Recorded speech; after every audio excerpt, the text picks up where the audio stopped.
इस मॉड्यूल में हम बात करेंगे वेब एप्लीकेशंस के इंट्रोडक्शन के बारे में और हम देखेंगे कि किसी भी वेब एप्लीकेशन का आर्किटेक्चर कैसा होता है और कौन कौन सी टेक्नोलॉजीज़ हैं जिनको हम इस्तेमाल करते हुए कोई भी वेब एप्लीकेशन डेवलप कर सकते हैं। तो हम अपनी डिस्कशन को स्टार्ट करते हैं। वेब एप्लीकेशंस के बारे में बात करने से पहले हम बात करेंगे स्टैंड अलोन एप्लीकेशंस के बारे में।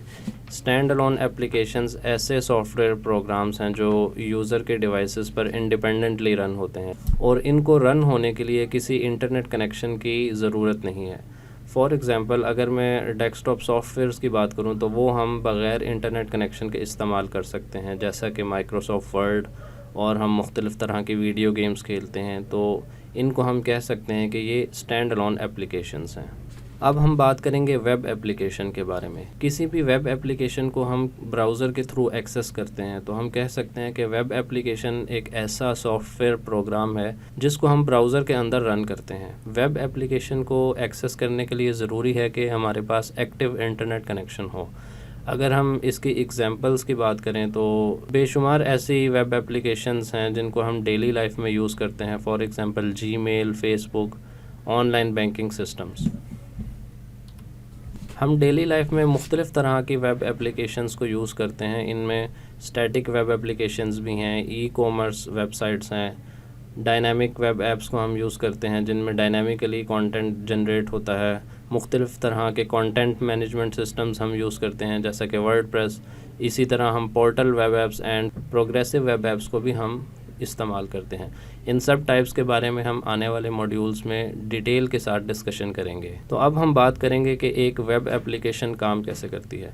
किसी भी वेब एप्लीकेशन के आर्किटेक्चर में क्लाइंट साइड और सर्वर साइड के कंपोनेंट्स मौजूद होते हैं। क्लाइंट साइड जो है वो यूज़र का ब्राउज़र होता है जिसके थ्रू हम रिक्वेस्ट भेजते हैं वेब सर्वर को, और वेब सर्वर हमें उस रिक्वेस्ट के बदले में रिस्पॉन्स जनरेट करके हमारे ब्राउज़र को भेजता है, जो हमारा ब्राउज़र हमें यूज़र इंटरफेस की फॉर्म में रेंडर करके दिखाता है। तो अभी हमने बात की थी क्लाइंट साइड और सर्वर साइड की, तो अब हम इन दोनों को अलग अलग देखेंगे। जब भी हमने किसी वेब ऐप को एक्सेस करना होता है तो हम क्लाइंट साइड यानी कि यूज़र के ब्राउज़र से रिक्वेस्ट भेजते हैं सर्वर को, और जो रिस्पॉन्स आता है वो हमें यूज़र इंटरफेस की फॉर्म में ब्राउज़र के अंदर नज़र आता है। तो क्लाइंट साइड टेक्नोलॉजीज़ का यही काम है कि वो हमें यूज़र इंटरफेस मुहैया करें किसी भी वेब एप्लीकेशन का। सर्वर साइड टेक्नोलॉजीज़ जो हैं वो डेटाबेसेस और एपीआईज़ के साथ इंटरेक्ट करती हैं और हमारे डाटा को प्रोसेस करके हमें इंफॉर्मेशन वापस हमारे ब्राउज़र में प्रोवाइड करती हैं। सर्वर साइड लैंग्वेजेस की अगर मैं बात करूं तो इनमें PHP, पाइथन, जावा, नोड.js शामिल हैं। स्क्रीन के राइट साइड पर भी आप देख सकते हैं डायग्राम में कि क्लाइंट साइड यानी ब्राउज़र से जो रिक्वेस्ट आती है वो इंटरनेट के थ्रू वेब सर्वर को रिसीव होती है, और उसके बाद जो वेब सर्वर है वो APIs और डेटाबेस के साथ इंटरेक्ट करके डाटा को प्रोसेस करता है, और जो भी इंफॉर्मेशन हमें रिक्वायर्ड होती है वो हमें हमारे ब्राउज़र के अंदर भेज दी जाती है। तो अब हम वेब एप्लीकेशन की डेवलपमेंट को दो हिस्सों में तकसीम करेंगे, front end and back and. तो फ्रंट एंड के अंदर आपकी क्लाइंट साइड आ जाती है जिसमें आपका ब्राउज़र शामिल है, और बैक एंड के अंदर आपका वेब सर्वर आ जाता है जिसमें डेटाबेस और आपका एप्लीकेशन सर्वर शामिल है। फ्रंट एंड टेक्नोलॉजीज़ में अगर हम बात करें तो हमारे पास HTML, CSS, जावास्क्रिप्ट शामिल हैं, और डिफरेंट जावास्क्रिप्ट के frameworks like react, angular and Vue.js शामिल हैं। ये तमाम फ्रंट एंड टेक्नोलॉजीज़ हमें किसी भी वेब एप्लीकेशन का यूज़र इंटरफेस ब्राउज़र के अंदर प्रोवाइड करती हैं, और इन टेक्नोलॉजीज़ के थ्रू हम किसी भी वेब एप्लीकेशन से इंटरेक्ट कर सकते हैं।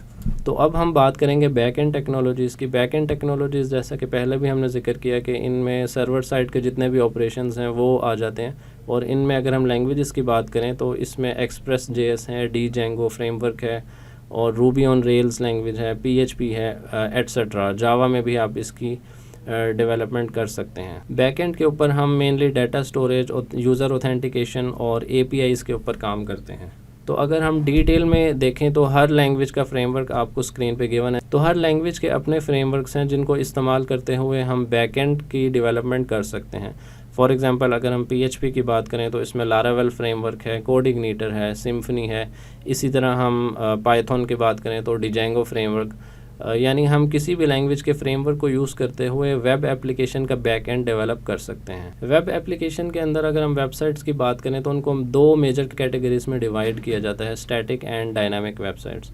जो हमारी स्टैटिक वेबसाइट्स हैं वो ऐसी वेबसाइट्स हैं जिनके ऊपर जो कंटेंट है वो तमाम यूज़र्स के लिए फ़िक्स रहता है और इसमें यूज़र जो है वो वेबसाइट के साथ इंटरेक्ट नहीं करता। इसके बरक्स अगर हम डायनामिक वेबसाइट्स की बात करें तो इसमें जो है वो यूज़र वेबसाइट्स के साथ इंटरेक्ट भी कर सकता है और हर यूज़र के लिए डिफरेंट कंटेंट जो है वो जनरेट हो सकता है based on the user request. तो जो डायनामिक वेबसाइट्स हैं उनमें हम APIs और डेटाबेसेस का भी इस्तेमाल करते हैं ताकि हम डायनामिक कंटेंट जो है वो जनरेट करवा सकें, जबकि इसके बरक्स स्टैटिक वेबसाइट्स में हम डेटाबेसेस को इस्तेमाल नहीं करते। तो अगर हम वेब ऐप्स के फ़ीचर्स के बारे में बात करें तो ये एक्सेसिबल होते हैं, यानी किसी भी डिवाइस और किसी भी ब्राउज़र के थ्रू हम किसी भी वेब ऐप को एक्सेस कर सकते हैं। इसी तरह वेब ऐप्स के अंदर जो डाटा की स्टोरेज है वो सेंट्रलाइज्ड सर्वर पे होती है, तो डाटा को हम वर्ल्ड वाइड कहीं से भी एक्सेस कर सकते हैं। इसी तरह हमारी जो वेब ऐप्स हैं वो स्केलेबल होती है। इसका मतलब ये है कि large number of user request को एट अ टाइम एंटरटेन कर सकती हैं। तो आखिर में एक मरतबा फिर हम वेब एप्लीकेशंस की एग्जांपल्स के बारे में बात करेंगे।